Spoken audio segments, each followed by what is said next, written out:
तो दोस्तों ये है मेरे पास आज बोट एयरडॉप्स 163 ईयरबड।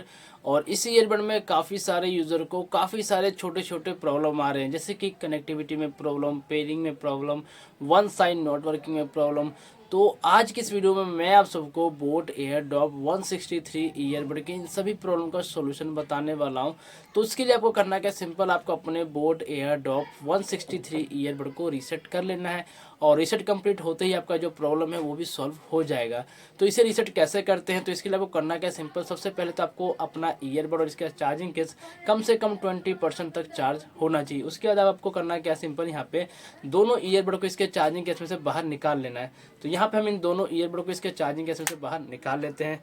उसके बाद अब आपको करना क्या, सिंपल यहाँ पे दोनों ही ईयरबड में आपको टच कंट्रोल मिलता है एंड ठीक उसी के नीचे आप देखो तो यहाँ पे साइड में एलईडी लाइट इंडिकेशन देखने को मिलते हैं। तो हमने करना क्या, सिंपल यहाँ पे दोनों ही ईयरबड के टच कंट्रोल के ऊपर हमने टच एंड होल्ड करके रख लेंगे 10 सेकंड के लिए।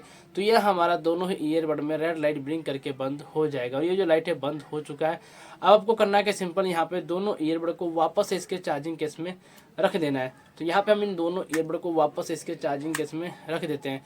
रखने के बाद अब आपको करना है कि सिंपल इसके चार्जिंग केस को हमने बंद कर देना है। बंद करने के बाद अब आपको 5 सेकंड का वेट करना है और उसके बाद हम इस चार्जिंग केस को ओपन कर देंगे। तो यहाँ पे हम 5 सेकंड वेट कर लेते हैं। तो यहाँ पे हमारा 5 सेकंड कंप्लीट हो चुका है।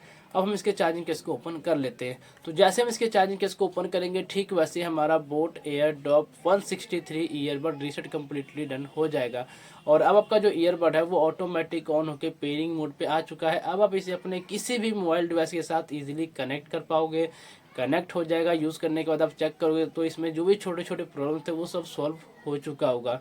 तो गाइज इस तरीके से आप सब अपना बोट एयरडॉप 163 ईयरबड को रीसेट कर सकते हो। अगर आप सबको इस ईयरबड से रिलेटेड और भी कुछ मुझसे पूछना हो तो नीचे कमेंट कर सकते हो, मैं आप सबका रिप्लाई जरूर करूंगा। और अगर आप सबको ये वीडियो अच्छा लगे तो प्लीज़ वीडियो को एक लाइक कर देना। और अगर आप सब हमारे YouTube चैनल पर नए हो तो प्लीज़ चैनल को सब्सक्राइब करके बेल आइकन को ऑन कर देना, क्योंकि मैं ऐसे ही लेटेस्ट गैजेट से रिलेटेड वीडियो लेकर आता रहता हूँ। तो मिलते हैं नेक्स्ट वीडियो में, आज के लिए बस इतना ही।